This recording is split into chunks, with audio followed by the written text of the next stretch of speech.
Well, good morning, everybody. Good morning.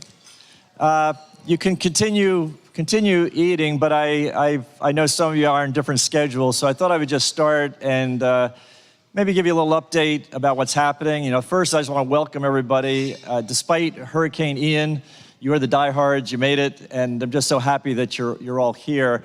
We are live streaming the breakfast, so that way a few more people can join us. Hopefully they're sitting at their kitchen counters or tables right now having their Cheerios or whatever they're doing. But hello, everybody. And by the way, I want to congratulate the class of 1972. Their 50th anniversary, and I really enjoyed having a chance to talk to a few of you last night and just hear your perspective, because obviously when you're here and you're in the middle of everything, it seems, you're buried in whatever you're doing. But to hear your perspective on what it was like when you were here and what you've seen since, and you lifted me up a little last night because you said you were really happy and you saw a lot of good things, and hopefully today it is a clearer day. By the way, somebody may be saying, hey, it's not raining and we don't have the wind, so why aren't we having homecoming?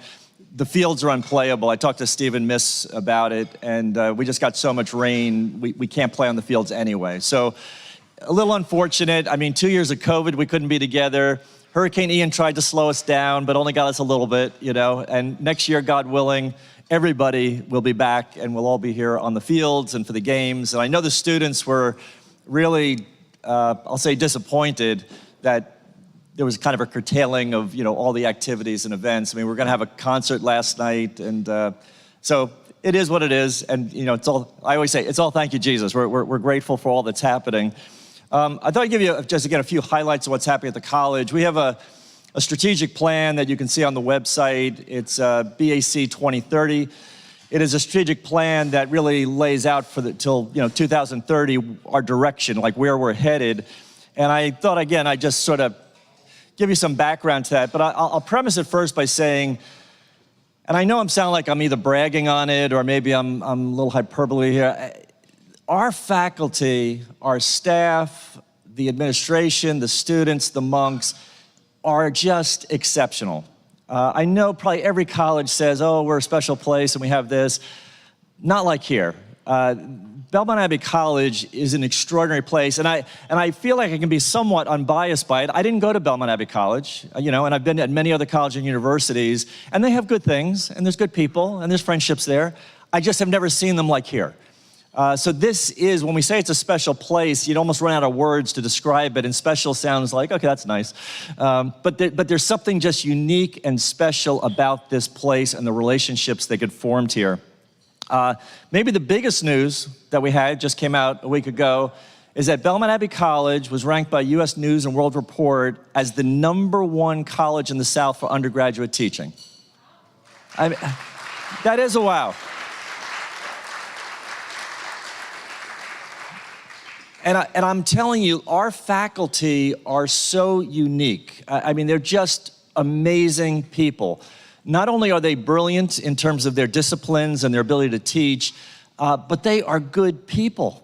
So, when we talk about our students here, we want them to be well-educated, well-formed, and well-prepared. A lot of obviously universities and colleges do the education part. They do the exchange of information. You study, you take a test, you get your information, and hopefully you go out and you get a job, I guess. Our faculty go much deeper than that. It is about a personal relationship. It's about mentoring and teaching and sharing their wisdom and experience in a way that I don't think really happens at many other places. And it's not just a unique saying, oh, well, one professor does that. All of our professors do that. So this ranking, I'm just so happy for them, because it's not me just saying, hey, you're great. Or Abbott Placid as chancellor saying, hey, you're a fantastic faculty. This is now the world. This is the country recognizing that our faculty are really extraordinary. And so I'm just so happy and grateful for them. And just wanted to make sure you all knew that as well. You probably had a great experience when you were here with the faculty that you had, but it's continued. And it's only, I think, gotten better. Our goal on enrollment is to eventually be somewhere between 1,800 and 2,000 traditional undergrads. This year we had another record year of enrollment. We had 580 new students, and of that 580, 505 were what we call traditional undergrad students. So that's 2 years in a row of more than 500 new traditional undergrads coming into the college. And again, I don't know numbers-wise what that sounds like to you. I mean, for some of you, it probably sounds like a pretty big number, because I know some of you were here. That might have been the whole school, at one point. So, but it's a remarkable accomplishment in not just that, it's a big number for us, but when you look at the trend nationally right now, what's happening in higher education, enrollment is on the decline. The last 3 years have been a significant drop for many colleges and universities, and they're talking about this continuing. And matter of fact, 2026 or 7, they're talking about like a precipitous drop, where certainly up in the Northeast, there's going to be something like a 15% drop in just the number of available students. Just the population of seniors graduating from high school is going to drop something like 15%. So for us to still be growing and thriving, and again, what attracts people to this school is what I just described to you. I think it's, when you arrive on this campus, no matter who you are, whatever your background is, you have a sense that people love you here. Like, come on in, we love you, whoever you are. And they immediately know it. And so that's why I say, if you visit Belmont Abbey, you're probably gonna be here. You're gonna either work here, you're gonna go to school here, because it's just an amazing place to be. And who doesn't wanna be around that? Who doesn't wanna be around a place where people truly care about you? We've also added new academic programs. Undergrad, we have human services, and I might be off on the title of this, but we have like a data analysis or analytics. Do we have anybody in here would know for sure? I'm not sure the exact title, but I think it's data analysis. We also have been approved and accredited to offer master's degrees at the college, which is, again, another big step. Yeah, that's good, that's good. We've already launched a master's in health administration. We just launched it, actually, and this fall, I think we had already 30 students in that master's program. In January, we have a Master's of Nursing that is going to be launched. We also have an RN to BSN completion program that's going to begin in January. And given the demand on the nursing side, it's quite considerable. Most hospitals are trying to move their nurses from the 2-year degree to a 4-year degree. And around us, it's somewhere between 50 and 60% of nurses have a 4-year degree. So it's still quite a number. It's 40 to 50% do not have a 4-year degree. So I think the demand will be quite high for that program. And then next fall, we're going to be launching a Master's of Business Administration, an MBA, and there's going to be 6 concentrations. It's going to be accounting, marketing, sports management, leadership, I think motorsport management, and strategic analysis. So again, we're really moving along with that, and we're looking to really grow the graduate studies here. I went back to that number. I said 1,800 to 2,000 undergrads. We will probably never be more than that on the traditional undergrad side.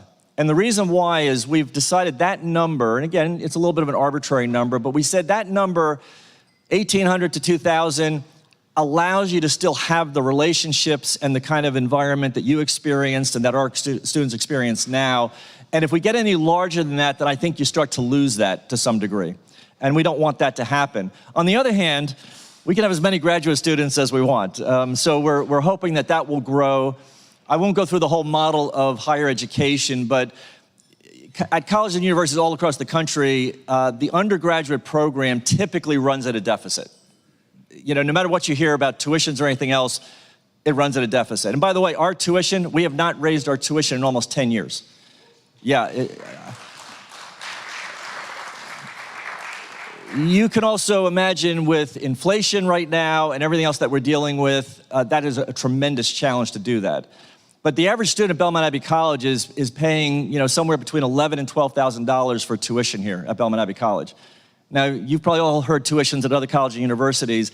That is amazing, especially when you consider we got the #1 teachers in the South. I mean, we have an incredible, formation and relationship here.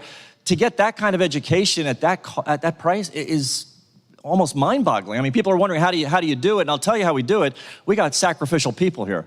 We got people who are willing, in a sense, to take a lot less to be here and to offer this kind of education and formation. So again, keep everybody in your prayers, and we're also always asking for your support because it's not done.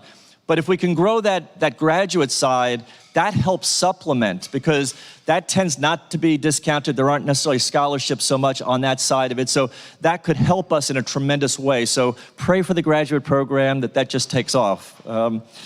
As far as majors, I had somebody ask me earlier what were our top majors. It's still, business is still number one for us.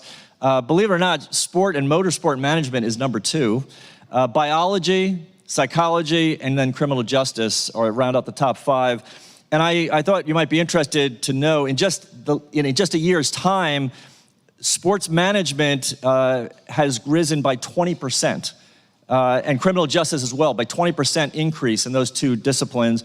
And then biology is up 15%, and that continues to grow. That's been growing for years. And I know you all know this, but for those that maybe hadn't heard it before, we have a 95% acceptance rate to medical school here. We have almost 100% acceptance rate to vet and pharmacy and PT and dentistry and other research. It's phenomenal. I mean, our students sometimes get into, I know one woman who got into 8 medical schools. So the quality of the education here in our health sciences is just, it's remarkable. Our honors college, which we launched now about 4 years ago, I think it was exactly 4 years ago, the dean is Dr. Joe Wysocki. I don't know if you've met him before. Exceptional. I sound like a raving person, I know, and I keep saying exceptional, wonderful, amazing. I'm running out of words. I got to go back to school here and get some more vocabulary words, so help myself. It's amazing. Dr. Christine Basil, Dr. Thomas Varcali, and what's really interesting is the 3 leading professors in our honors college all graduated from Belmont Abbey College in the honors program. Went to graduate school, got their PhDs, taught for a little bit, and came back, and now they're all here. So that it tells you something when, again, drawn back, and they could be anywhere. They're exceptional individuals. They could be teaching any university or college in the United States, and they want to be here. They've chosen to be here. So our students are really blessed. And that program, by the way, is bringing in national speakers and events on a regular basis to the college. Our Abbey players, I don't know if any of you were in the theater program when you're here, 139 years consecutive running, since 1883. And this year they are putting on, like they typically do, 6 productions. I don't know if you go to most universities or colleges, they're not putting on 6 productions, they might put on 3. And we got a small, everybody's been in the Haid Theater, it's a small little place and there's no wings. I don't know how Gary Civic does the whole sets. I mean, he's a genius. I mean, he comes up with these, transformer things that change in the middle of the stage. But they've done just a tremendous job, and it's a wonderful experience for our students to be involved with that. Debate team continues to perform exceptionally well, and the reason I pick out debate is that there's a few offerings we have athletically and academically that compete against the whole country at every level. So it's not, athletics were Division II, but debate competes against everybody, Stanford, West Point, whoever you want to pick out, and they do exceptionally well. I mean, they compete at a high level with the best in the country, so it's a real tribute to them, and I know some of you may have been on the debate team when you were here. George Horner, I know was, and he was instrumental in bringing the debate team back, and so I'm so grateful to him for all that he's done in that regard. On the athletic side, I don't know what to tell you. We're doing something that no one else in the country is doing. No one. I don't care what level you look at. To start with, Belmont Abbey College in the NCAA, out of Division I, II, and III, has the 7th largest athletic program in the country. And do you know who's ahead of us? Cornell, Harvard, Ohio State, University of Michigan, Princeton, and we're tied with Yale. So this is Belmont Abbey College.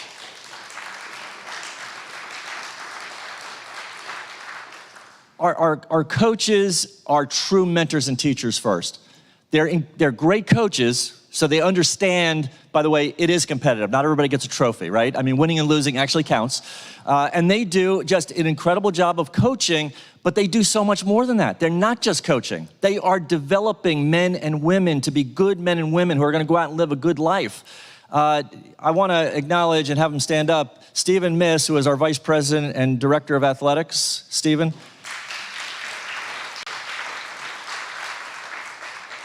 You know, Stephen's leadership, first of all, you don't have many athletic directors in the United States. I don't even know if you have any. You have to tell me if you ever found one, who has a master's degree in literature from Trinity, okay? So that's a little unusual for an athletic director.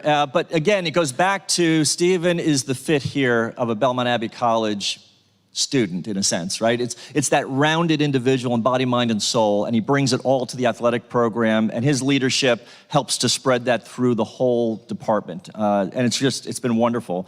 Our coaches, again, bar none, there's nobody doing what we're doing. I mean, not only the size of our teams, but the experiences that are offered, the coaching that's done, they're just exceptional individuals. And again, a lot of them could be other places, but they choose to be here.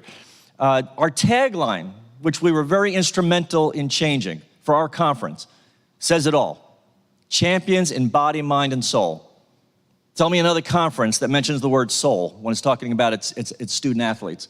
You don't hear that. That's who we are, that's what we're about, and it's real. It's not lip service about, oh, sport and virtue. It's saying we can do both. We're called to do both. And by the way, doing both will raise your ultimate performance on the field or the court higher than it would have been by just pursuing the physical activity and just doing some kind of physical training. Most recent news on athletics that just came out in the last couple of days, our men's rugby team is actually ranked 20th in the country, and that's out of everyone. That's like, again, there are no divisions in rugby, so that they just beat Citadel. I think they beat North Carolina. Did they, so I mean, it's pretty impressive. That's the first time ever the rugby team has been in the top 20 in the country. And by the way, many of our teams get ranked in the top 20 in the country, throughout the year. On the facility side, we've it's like the loaves and fishes. You know it. I mean, you can look around. We don't have a lot in the sense of we have some big endowment or something. We don't have it, but somehow God's grace and all of you seem to make it possible for us to keep moving forward. So in just the last few years, we've invested over $10 million in the health sciences here.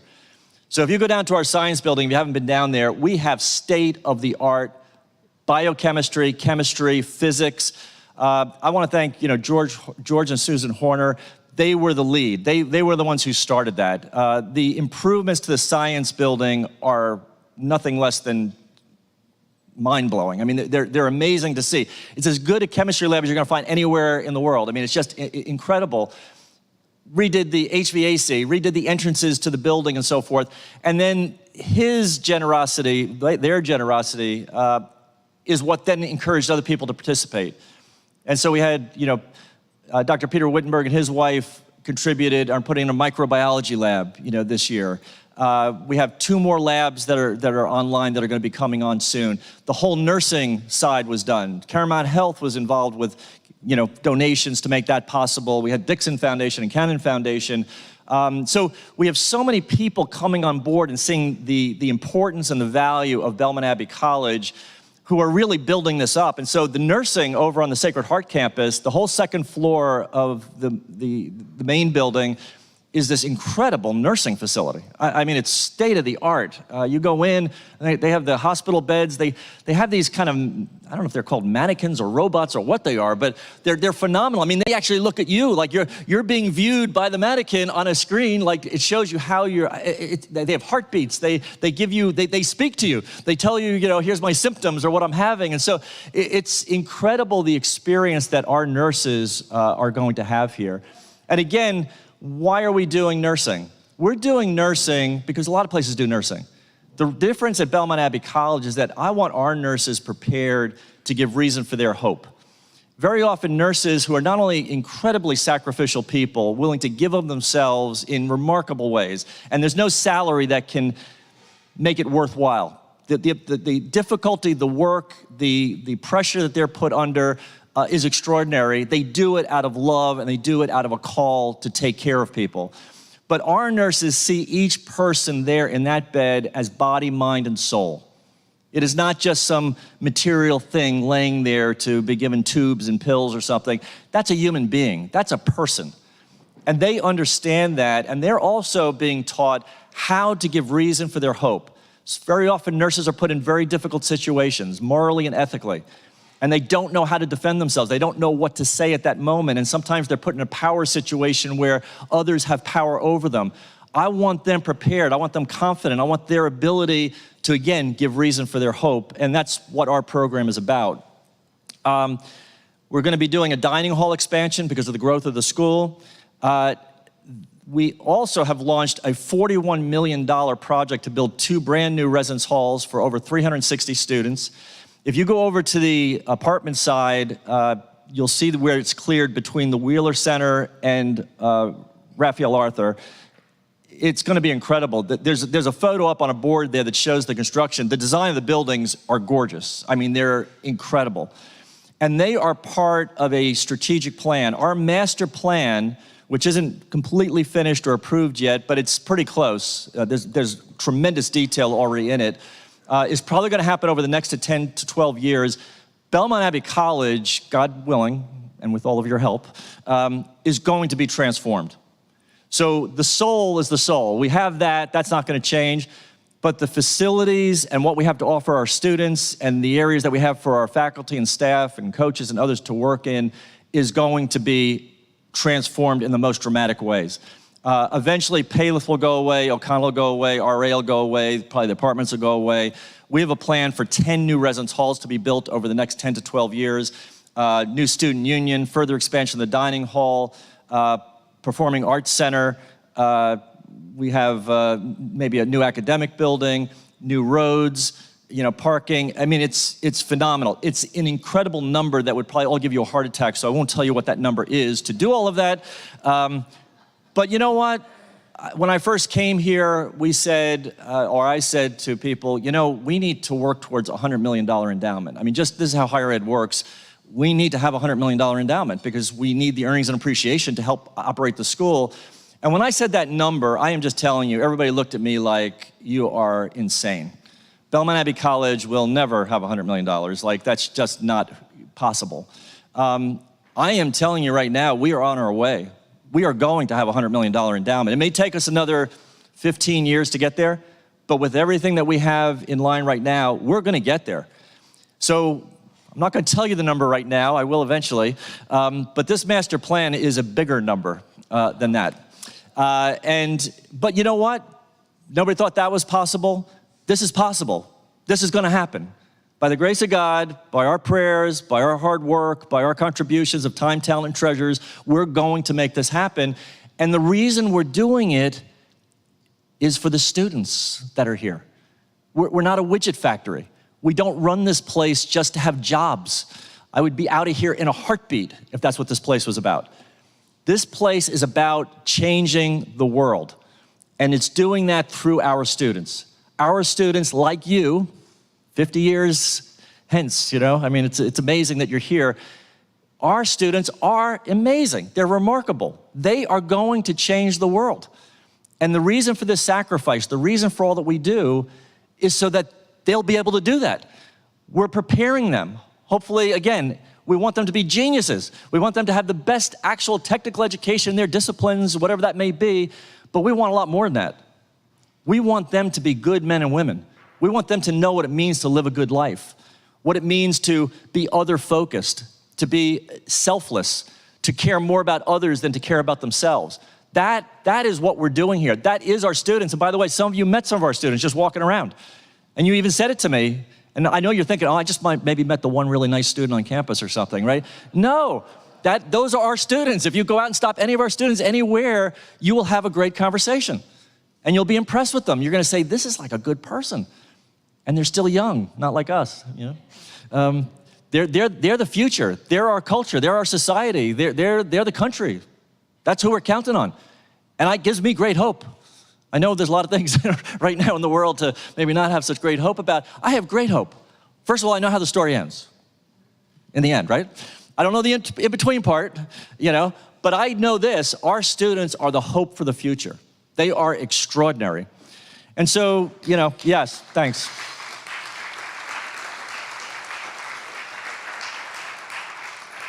And I'll just finish up with a couple of other little things. So the other that you've all seen if you've driven on the highway is the Caramount Hospital that's going in. Again, where can you find a small liberal arts college that has a hospital on its campus? I mean, it doesn't exist. So this is, again, Mary Help of Christians. This is providence. This is God watching out for us in remarkable ways. There's not only a hospital over there, but there's a professional medical office building that's also, if you look in the back, you'll see another building up there. That's what that is.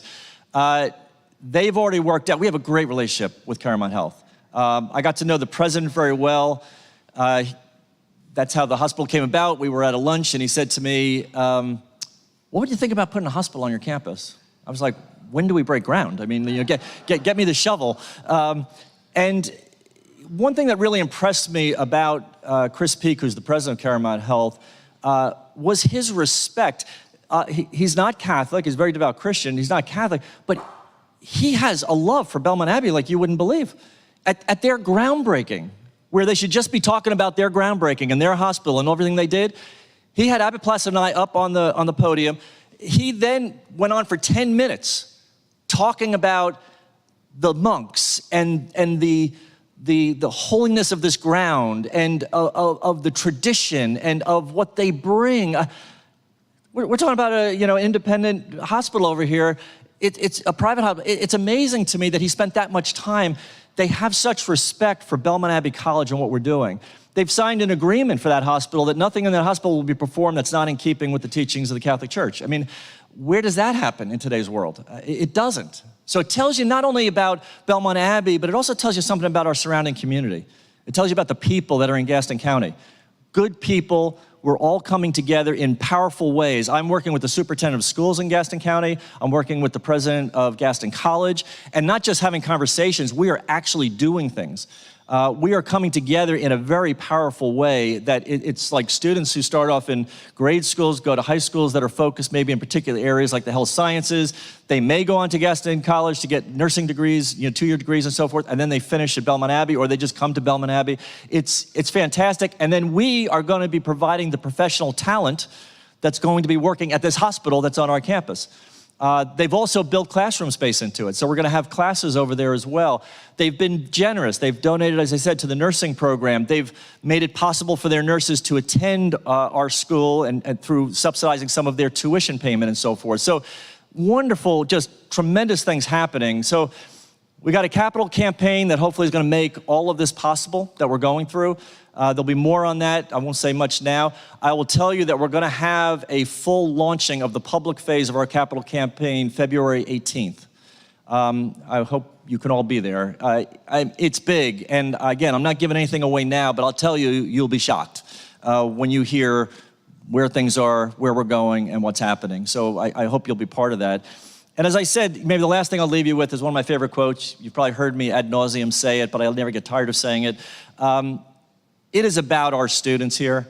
And Abbot Leo Haid, when he blessed the cornerstone of Stowe Hall in 1886, he said, "The work and prayers here shall spread God's blessing over this beautiful country in the years to come, when perhaps few of you who are listening to me now shall be among the living." Now, hopefully, class of 72, and for me with the white beard, that's meaningful. What he was saying at that point was the work and prayers here. That's the ora et labora of the monks. Well, how's it going to spread God's blessing over this beautiful country in the years to come? You and every student that comes out of Belmont Abbey College is quite literally God's blessing. And he has sent you all out into different walks of life, different backgrounds, different careers. And basically, he's saying, you're it.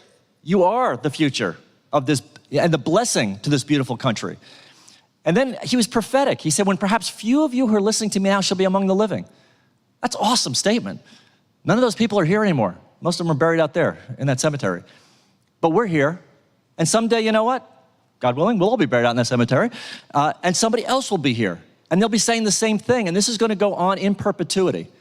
And that is my prayer and my fondest hope and dream. Before I leave Belmont Abbey College, I want to know that this place is guaranteed in perpetuity, that there will always be a Belmont Abbey College. And I just thank you so much because you're such wonderful examples, the class of 72 who's here today, to demonstrate what it means to be an Abbey student and the effect that you've had on people's lives, both professionally and personally. So again, thank you all for being here. I hope I didn't neglect those that were live streaming, but for you watching as well. But I just thank you all for everything you're doing and being part of this. We are all in this together. And again, I'll look forward to hopefully chatting with you a little bit more. So take care and God bless you all.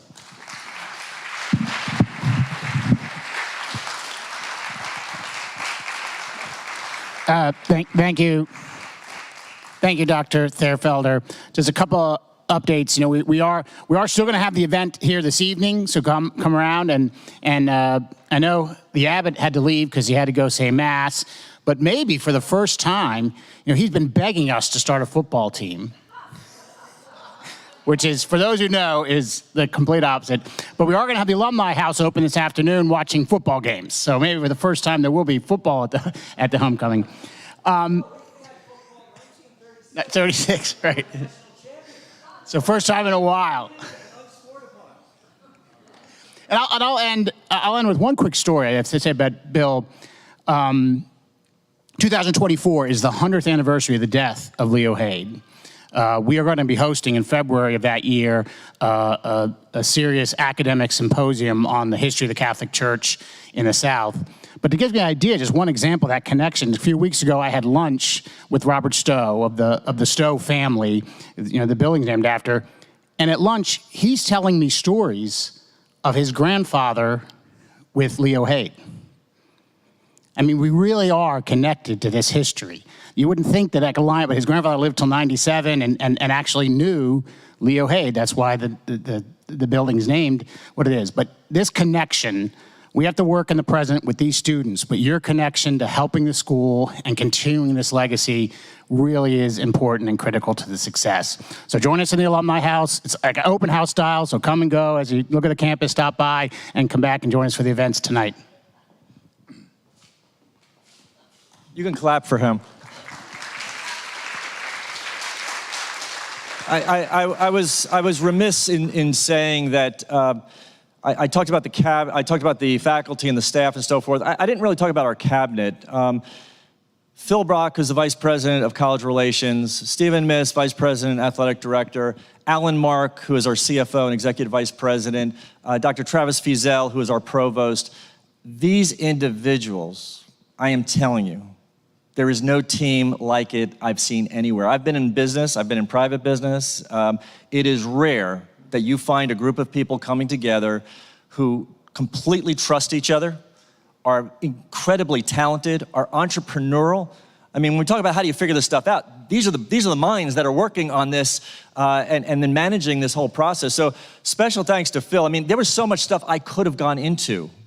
I mean, Belmont House in DC, the impact that we're having there. We got congressmen there. We have all kinds of things going on. I could keep going and going. I'm not going to do it.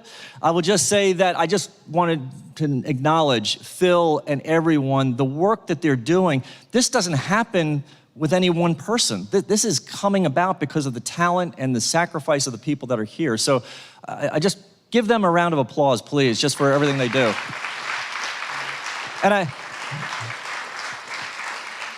And the very last thing I'll say is my wife, Mary, is a saint, and she is just beyond my words to describe her. She would be here, but she is over. This is First Saturday, for those that follow that, Our Lady of Fatima. So she was over in the Basilica at 10 o'clock with the rosary and meditations and other kinds of things before Mass. So she would obviously have been here to also welcome you. But I want to thank her. I'm in my 19th year, and I will tell you right now, I wouldn't be here. I would have never come here if Mary didn't have the same call to be here.